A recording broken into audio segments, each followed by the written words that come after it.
Bonjour à toutes et à tous, bienvenue sur ma chaîne. Aujourd'hui, on va regarder le développement du prix du BTC en direct. Là, c'est une dinguerie ce qui est en train de se passer.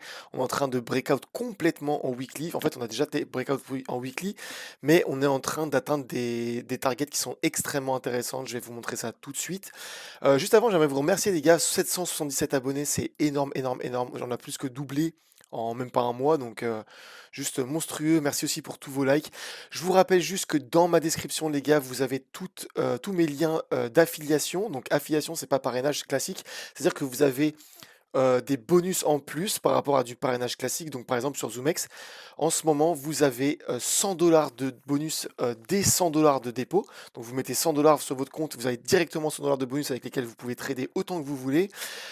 Sur Mexi, vous avez aussi 8000 dollars de bonus à choper, mais ça, c'est par palier, alors que ZoomX, voilà, c'est directement au premier dépôt.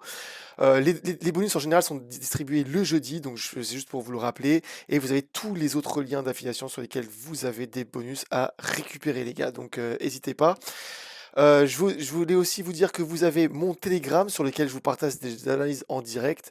Donc vous avez mon canal Telegram, voilà, qui est gratuit. Vous avez toutes mes analyses en direct, les news intéressantes, des petits tutoriels aussi des fois pour les débutants, pour expliquer plein de trucs. Donc voilà, n'hésitez pas. Vous pouvez aussi l'avoir aussi avec, voilà, en ce cas dans ce petit QR code et vous pouvez directement me rejoindre. Alors pour le chat par contre, le chat est fermé suite à un vote qu'on avait fait tous ensemble au début. Donc maintenant c'est 10 dollars pour l'entrée, vous devenez membre à vie et vous pouvez rejoindre donc le chat et discuter avec nous, partager vos trades, voilà, donc on partage tous nos trades, plein de trucs ensemble. Et franchement c'est super convivial, donc c'est pour vraiment ceux qui sont motivés, vous pouvez m'envoyer un MP sur Telegram et je vous ajouterai sur le groupe. Voilà, donc on commence tout de suite les gars sur BTC. Alors BTC les gars, c'est une dinguerie, dinguerie, dinguerie. Je vous avais montré dans les dernières vidéos qu'on évoluait dans un falling wedge depuis, là, depuis 1 janvier, dans un falling wedge qui est une pattern extrêmement bullish. Dans laquelle on évoluait. Donc on montait, on descendait, voilà, on se faisait rejeter à chaque fois. Et on avait deux petites patterns à l'intérieur qui étaient le rising wedge, qui étaient des patterns bearish à l'intérieur de la pattern bullish. Ok. Donc je vous avais montré la dernière fois le rising wedge ici, sur laquelle on allait chercher la target exacte, hein, vous voyez. Même si ici on a essayé de faire un petit fake out et on allait chercher directement sa target ici, donc vous voyez au pixel près, hein. Et ici, on avait un deuxième Rising Wedge en formation et on avait une target dessus à 73 000. Alors, ce qui s'est passé, c'est que les gars, non seulement on l'a invalidé, mais en plus de ça, on est sorti. On a consolidé à l'extérieur du Falling Wedge Weekly. Et je vous avais dit, bon, ça peut être un fake out en daily. Et après, on pourrait réintégrer. Donc, il faut faire attention, il faut attendre la fin de semaine. Et là, dimanche soir, donc hier, on a clôturé en dehors, donc clairement les gars, on vient de confirmer un breakout weekly sur le Falling Wedge. Falling Wedge, je vous rappelle les gars, c'est une pattern extrêmement bullish, et par exemple, le précédent bear market était un Falling Wedge, vous voyez, et là on est sorti ici, et après on allait chercher sa target directement aux 108 000 dollars. Regardez, si jamais on trace comme ça, voilà, ensuite on reporte à la cassure, et ben vous voyez en fait qu'on est venu chercher exactement son niveau ici. Donc le falling wedge en général, c'est une pattern extrêmement bullish et qui a toujours des chances d'aller chercher sa target. Alors si jamais on a définitivement breakout aujourd'hui, là maintenant, et d'ailleurs putain c'est un truc de ouf, on a 88 224. En fait regardez, je vous montre la target du coup de ce falling wedge, et d'ailleurs je vais le laisser sur la charte dès maintenant.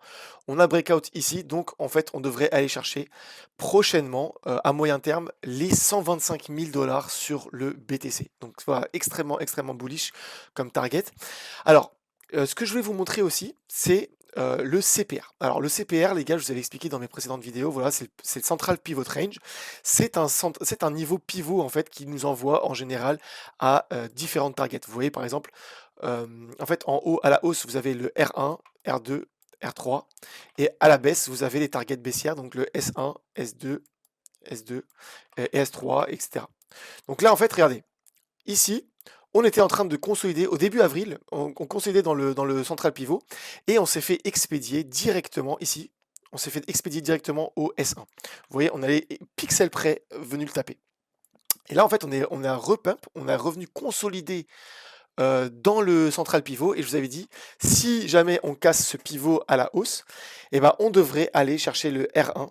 R1 qui se situe exactement aux 92 000. Donc déjà, ça, c'est une target à se noter, les gars, pour aller chercher une target à la hausse. Et là, à partir de là, on pourra décider d'une nouvelle direction, donc soit baissière, soit haussière vers le R2. Et R2 enfin en général, lorsqu'on va chercher une target à la hausse, il y a de grandes chances qu'on aille chercher directement le R2 ou même le R3. Regardez, par exemple, ici, on a consolidé dans le central pivot, on allait chercher le R1. Ensuite, on a reconsolidé un tout petit peu en dessous. Et après, on allait chercher le R2 qui se situait exactement aux 75 000 $ avant de revenir et à la clôture du mois faire chercher son nouveau CPR. CPR, après qu'on allait chercher le R1, R2 et la même R3 sur laquelle on a consolidé. Et par la suite, on est même allé chercher le R4, vous voyez. Donc franchement, c'est des niveaux qui sont vraiment clés. Ici, par exemple, vous voyez, pareil, on a consolidé dans le CPR, bam, on a cherché le R1 sur lequel on a consolidé. Et après, on a commencé un nouveau mois qui nous a emmené à la baisse. Allez venir chercher le S1, puis S2, puis S3, enfin non, puis voilà, S1 ici, et puis S2 ici, et après, avant de commencer un nouveau CPR. Donc ce qui pourrait fortement se passer, c'est qu'on aille chercher le R1 ici, consolider et là commencer un nouveau mois avec un nouveau central pivot qui nous donnerait de nouvelles targets à la hausse d'ailleurs ou à la baisse. Alors ça c'est quelque chose qui était vraiment intéressant à noter. Une autre chose intéressante à noter, c'est le Gaussian Channel que je vous avais montré en weekly, donc je vais vous montrer tout de suite, qui nous faisait office de support. Regardez, en weekly, tac. En weekly, je vous avais dit, et ça c'est un truc que je vous répète d'ailleurs depuis qu'on est ici, hein, les gars. Je ne sais pas si vous vous souvenez, mais on était genre 98 000 et je vous avais dit, en général, le Gaussian Channel, on vole bien au-dessus. On vient le chercher, on rebondit une fois dessus, puis après on repart sur une mark of phase, on revient rebondir dessus une deuxième fois sur un mark of phase, et après on va chercher un nouvel ATH. Et là en fait c'est exactement ce qui s'est passé sur le Gaussian Channel. Vous voyez qu'on a fait un vol plané bien au-dessus. On est venu le chercher une fois, ici, rebondir dessus. Il nous a servi comme support weekly. Là on a fait un mark of phase, et là je vous avais dit, quand on était ici, je vous avais dit attention, le Gaussian Channel, on pourrait revenir le retester s'en servir comme support et repartir sur une mark of phase. Et regardez, c'est exactement ce qui est en train de se passer. Et ça, les gars, pour ceux qui me suivent depuis mes débuts sur YouTube, donc depuis 2 mois, et ben c'est quelque chose que je vous répète quasiment à chaque vidéo. Et là, regardez, on est venu rebondir une fois dessus. Et là, on est reparti sur un mark of phase. Clairement, le Gaussian Channel, les gars, nous sert de rampe de lancement en weekly pour nous faire partir à la hausse. Un autre truc aussi que je pourrais vous montrer, enfin que je vous avais montré d'ailleurs et que je vous avais mis en garde sur, c'est le Miyuki Ribbon. Regardez, le Miyuki Ribbon en daily. Même topo, les gars, je vous avais dit, le Miyuki Ribbon fera office de support. Et regardez bien. Sur le précédent bull run, je vous avais dit, regardez, on a 3 ribbons. 1, 2, 3. Et regardez, lorsqu'on vole bien au-dessus et qu'on casse le premier ribbon ici, eh ben, on va chercher le milieu du ribbon du second ribbon. Ok. Ensuite, on s'en sert comme un rebond une fois, rebond 2 fois, et après on repart sur un mark of phase pour un nouvel ATH. Regardez ce qui s'est passé ici. On est bien parti au-dessus des 3 ribbons. On a cassé ici le premier ribbon, on vient rebondir sur le milieu, ensuite on repart à la hausse, on vient recasser une deuxième fois le ruban du haut, et là on est venu encore une fois se servir du ruban du milieu comme un support pour repartir sur un mark of phase. Vous voyez ce que je veux dire? Donc en fait clairement, tout ça ce scénario les gars, je vous le répète, vous regardez sur mes vidéos depuis 2, 3, 4 semaines, même il y a 1 mois et demi, je vous avais dit le Miyuki Ribbon, à partir du moment où on casse le ruban du haut, on vient se servir du ruban du milieu pour un mark of phase, pour rebondir et repartir sur un nouvel ATH. Donc clairement les gars, là c'est quelque chose qui est en train de se dérouler devant nos yeux. Je vous avais mis en garde sur une seule chose, c'était le second rising wedge ici, mais le second rising wedge ici est clairement invalidé. Alors, ce que je vous avais dit hier sur le canal Telegram, et en fait on n'y était pas encore, c'est que je vous avais dit, regardez, là pour l'instant on a un triangle, un symmetrical triangle, et si jamais on le cassait à la hausse, bah, on part sur le truc haussier, mais par contre on pourrait très bien, par exemple, venir se servir du falling wedge. Regardez, je vous ai dit, et si on breakait le falling wedge à la hausse, et qu'on aille chercher le 125 000, mais par contre c'est pas obligatoire qu'on aille chercher tout droit. Pourquoi? Parce que je vous avais dit, le rising wedge, on peut très bien l'exécuter en dehors du falling wedge. Je vous avais dit, on peut très bien faire... donc en fait, on n'était pas obligé de partir tout droit, on peut très bien s'en servir comme un support. Regardez bien ce que je vous avais montré juste après. Je vous avais dit, regardez, sur le falling wedge du bear market, on l'a breakout ici, on était parti à la hausse, on est venu rebondir une fois dessus, après on a fait une énorme mark of phase, et après on est venu rechercher rebondir une deuxième fois, vous voyez, sur le falling wedge. Donc clairement, en fait, le falling wedge, on peut s'en servir maintenant comme d'un support jusque 73 000. Pourquoi? Parce que c'est le premier arrêt. Mais regardez bien, sur le précédent, on a breakout, on a fait rebond une fois, rebond deux fois, avant de repartir et chercher la target là, on était parti sous the moon, donc jusqu'à 108 000 dollars, qui était la target de ce falling wedge là. Et là, en fait, c'est pas impossible, les gars. Donc là, on est en train de pump, et c'est quelque chose de vraiment très pertinent. Mais faites attention à ce qu'on ne fasse pas. Tac, enfin, par exemple, on remonte aux 92 000, enfin aux 92 000 qui se retrouvent juste là. Et aux 92 000, on fasse ça, et même ça, pour aller chercher la target du Rising Wedge ici. Et j'espère que ce ne sera pas le cas. Mais après, pour s'en servir et repartir sur un mark of phase. En tout cas, voilà.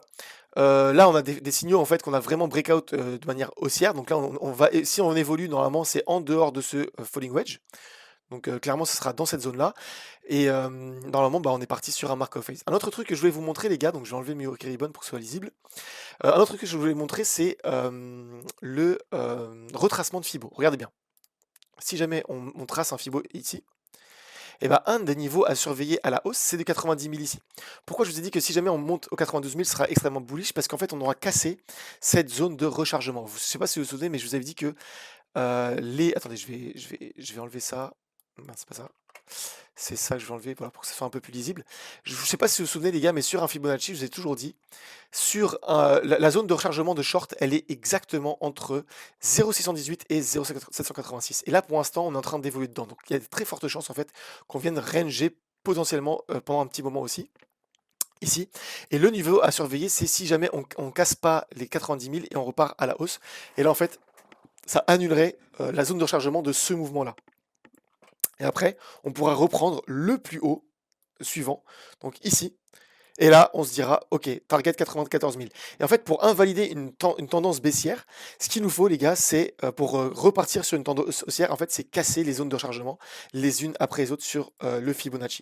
Voilà, donc ça, c'est vraiment très pertinent. Et après, si on prend le mouvement global, donc tout le mouvement baissier, regardez, si on le trace en entier, ça en fait, vous mesurez mouvement par mouvement, ça c'est plutôt pour les traders comme ça.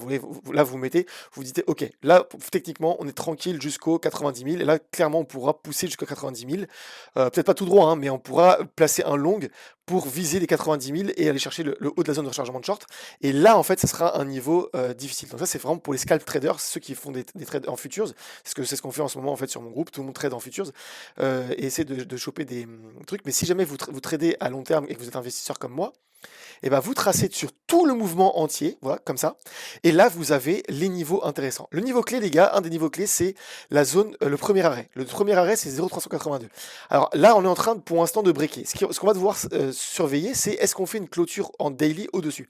Si on fait une clôture daily en dessus, il y a de fortes chances qu'on puisse revenir sur le 0,78. Parce que je vous avais dit plusieurs fois, si jamais on casse le premier arrêt, on va sur le second arrêt. Donc le début de la zone de rechargement de short qui se trouve ici, qui se trouve au 96 000.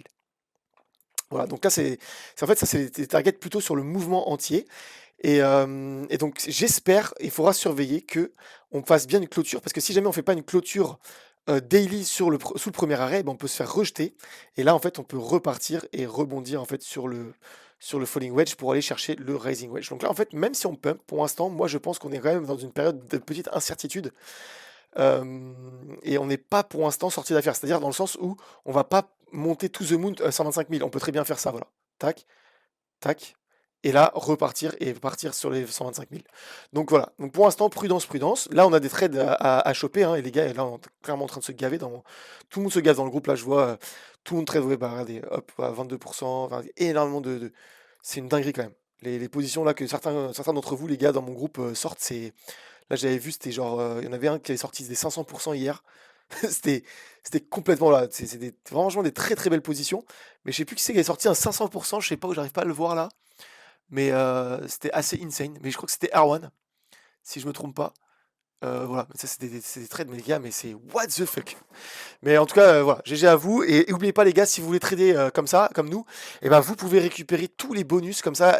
Et la plupart d'entre vous, d'ailleurs, certains comme MXM ici, ont triplé leur bonus. C'est-à-dire qu'ils ont eu 100 $ de bonus. Et en fait, grâce à leur trade, ils sont montés à 400 $. Donc ça leur fait 300 $ qu'ils peuvent envoyer en spot. Et les 100 $, en fait, ça leur fait une sorte de marge En fait, c'est des bonus en fait, dans lesquels vous pouvez trader à l'infini tant que vous ne faites pas liquider ce bonus-là. Voilà, donc vraiment très très très intéressant. Alors, est-ce qu'on a tout vu? Raising Wedge, oui, et 0,382, voilà, c'est exactement ce que je vous l'ai dit. Donc attention à ce qu'on fasse pas le double test ici, et après qu'on reparte et qu'on n'invalide pas ce Raising Wedge. Voilà, donc voilà pour le BTC. Pour le TH, on est en train de tester la clôture en weekly, en daily là. Alors pour l'instant, on n'a même pas clôture en daily en dehors, mais si jamais on clôture en daily dessus ici et qu'on casse ce plus haut là d'ailleurs. C'est celui-là, attends, c'est celui-là aussi. 1693. Alors là, les gars, moi personnellement, je suis full long. Là, j'ai déjà commencé à construire mon long sur ETH, en USDT et en ETH d'ailleurs. Mais si jamais on casse ce niveau-là, les gars, je pense qu'on est reparti sur une phase haussière. Et là, ce sera très très très pertinent de mettre un long sur ETH. Autre chose, les gars, c'est que regardez, le niveau qui a été maintenu ici, sur lequel on a fait un fake out ici, en weekly, et bah, c'est la zone de rechargement. Tout ce bloc-là là, que je vous ai mis en highlight, c'est la zone de rechargement de long, pardon, en weekly ici, donc sur tout le mouvement du bear market, voilà, ici. Et là, là, on est vraiment en bas de la zone de rechargement. Donc toute cette zone, les gars, elle est exceptionnelle à acheter sur le long terme sur l'ETH. Donc là, moi, en ce moment, je suis en train d'accumuler comme un port XRP. J'ai réussi à accumuler entre 1,90 et 2,5 $ à peu près. Et là, je pense que je vais swapper sur ETH. J'ai commencé à accumuler de ETH. D'ailleurs, ETH, là, je vois qu'il est en train de continuer à pump. Donc vraiment très très bon. Et là, ça pourrait être vraiment pertinent si jamais on clôture en daily ce soir, au-dessus de cette pattern weekly, le falling wedge. Et le falling wedge, d'ailleurs, il a une target à la hausse, les gars. Je vous le mesure là tout de suite en direct avec vous. Voilà. Donc 3371 $. Donc les gars, voilà, restez à l'affût sur le TH, parce que moi personnellement je vais rentrer en long si jamais on rentre, en long à fond, même si j'ai déjà vraiment un très très beau long dessus là déjà. Et on pourra avoir vraiment un très très très très beau rendement sur la hausse de ce falling wedge. XRP, même chose. Alors là, on avait un rising wedge avec une target jusqu'à la zone de rechargement ici. Donc je reste prudent quand même, parce que ce qu'il faudrait surveiller en fait, c'est le niveau des 2,25. Si jamais on arrive à clôturer au-dessus des 2,25, ça invaliderait techniquement le rising wedge, et là on partirait en fait au minimum pour le plus haut du rising wedge, qui serait au 2,50 $, vous voyez. Donc là on est toujours en train d'évoluer dans un falling wedge, et vous voyez, bah, BTC a déjà cassé son falling wedge, ETH est en train de le tester, et je pense que XRP, on pourra avoir un mouvement très très très très haussier si jamais on casse ce falling wedge, d'ailleurs, qui nous donnerait une target qu'on avait mesurée ensemble, c'était à peu près dans les 5 $. Donc 5 $ sur XRP, les gars, ça serait une folie. J'ai pas de long en ce moment sur XRP, je sais plus si je l'ai clôturé. Ouais, je crois que je l'avais clôturé tout à l'heure. Ici, là, sur la cassure du truc, mais j'ai transformé en fait mes profits en spot, et du coup, voilà, je laisse couler. Donc voilà, je pense que j'en ai dit pas mal. J'espère que je me suis pas un peu trop perdu sur mes explications. Est-ce que j'ai rien oublié, j'espère? Non, mais pour l'instant, en tout cas, c'est pas mal du tout. J'espère qu'on va invalider ce Rising Wedge là, et qu'on n'ira pas chercher le triple rebond là, enfin le double rebond ou le triple rebond, ou même on peut faire un seul rebond, hein. On peut faire un crash, un méga crash comme ça. Si par exemple Trump attaque l'Iran, on va au 92 000. Trump attaque l'Iran, par exemple, là on conseille d'ici. Trump attaque l'Iran, on va chercher les 73 000 une dernière fois, et là on part pour les 125 000. Mais j'espère que ce sera pas le cas. Faut pas oublier, les gars, qu'on est énormément drivé par les news macro. Et que c'est ça qui nous drive en ce moment, donc voilà, plus que la technique en ce moment d'ailleurs. Ici on avait pas mal de patterns qui ont été invalidés, vous voyez par exemple ici, bah, le rising wedge ici par exemple, on s'était fait piéger, enfin il y a beaucoup de gens qui se sont fait piéger ici, et je vous avais dit d'ailleurs, parce que tout le monde voyait un triangle ascendant, je vous ai dit attention au rising wedge ici, ça c'est un rising wedge, même si on monte, tant qu'on n'a pas fait un plus haut ici par rapport aux 88 000, et bah c'est dead, et en fait on est venu aller chercher la zone, la target exactement après. Là pour moi en tout cas, ce rising wedge là, il est invalidé parce qu'on a fait un plus haut, en plus de ça on a fait un breakout weekly sur une target haussière, et là pour moi la target weekly prévaut sur la... Mais on n'est pas à l'abri d'un piège, donc voilà, faites attention. Et voilà. Donc je pense que là, je vais pas m'éterniser. Je vous rappelle, les gars, que voilà, vous avez tous mes liens d'affiliation. Vous avez mon Telegram. N'hésitez pas à. Ah oui, un truc que je voulais pas, que j'ai failli oublier. Pour tous ceux qui ont récupéré mon lien ZoomX et qui ont eu leur bonus, ou ceux qui n'ont pas leur bonus d'ailleurs, et ceux qui s'inscrivent tout de suite, je vous rappelle, les gars, qu'il y a un truc qui s'appelle le April Lucky Draw. Donc pour mes affiliés, vous cliquez sur April Lucky Draw, vous allez sur cette page-là. Vous faites. D'ailleurs, je crois que je peux le faire aujourd'hui. Voilà, vous faites check-in. Voilà. Vous avez pour ceux qui, l'ont, qui viennent de s'inscrire, vous mettez juste register, donc vous enregistrez pour cet event. Donc c'est un event qui concerne vraiment que mes affiliés. Vous avez une petite roue où on fait gagner des trucs là, comme par exemple des places pour la F1. Bon, personnellement, ça, je m'en fous un peu, mais par contre, un BTC, un ETH, c'est sympa. Et même 10 USDT. Vous faites spin now, et en fait, ça vous fait tourner la roue. Moi, j'espère que je vais pas encore avoir les PP, ça fait 2 fois que je les ai eu, ça fout un peu le seum. Ah, ok. Bon, clairement, je suis abonné au PP en ce moment. Mais voilà, ça vous fait gagner de la crypto gratuit. C'est totalement gratuit, les gars. Et pour ceux qui tradent en plus, parce que là, je vois dans mon groupe, il y en a pas mal qui l'oublient en fait. Mais là, qui tradent énormément, là, des volumes monstrueux. Et bah, à chaque fois que vous passez un palier de volume, vous avez encore plus de tickets. Donc, les gars, j'aimerais bien que l'un d'entre vous, au moins, gagne le BTC. Ou même le TH, ce serait une dinguerie. Et puis, bah, le reste, c'est toujours des petits trucs, voilà, des petites cryptos gratuites. Normalement, elles sont distribuées à la fin de la. Donc tout ce que vous accumulez là, bah, vous les avez à la fin de l'event. Donc n'oubliez pas les gars, s'il vous plaît.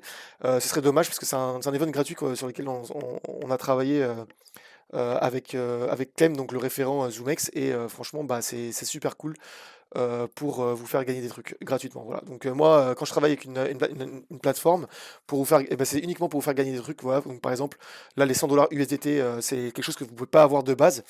Et le but, en fait, c'est vous faire gagner beaucoup plus de trucs. Et voilà. Donc comme ça, ce sera bénéfique parce que pour moi, la priorité, c'est que vous gagnez des trucs avec moi. C'est pas que moi uniquement, je gagne des trucs sur votre dos, clairement, comme les autres youtubeurs. Voilà. Donc c'est vraiment l'esprit, c'est que on monte tous ensemble dans la crypto. Voilà. Donc n'hésitez pas, les gars, à récupérer mon lien. Et puis voilà, je vous dis à demain. Et puis, ah oui, n'oubliez pas de voter pour Sol ou AMKR, évidemment. Et je pense que je vais la faire tout à l'heure. Donc, je prendrai tous les votes dans toutes les vidéos, toutes les dernières vidéos qui sont passées. Et bah, je ferai. Mais je pense que là, pour l'instant, c'est AMKR qui gagne. Donc, ceux qui veulent Solana, bah, votez Solana dans la vidéo juste en dessous. Je vous remercie à tous et je vous dis à demain. Prenez soin de vous. Ciao, ciao.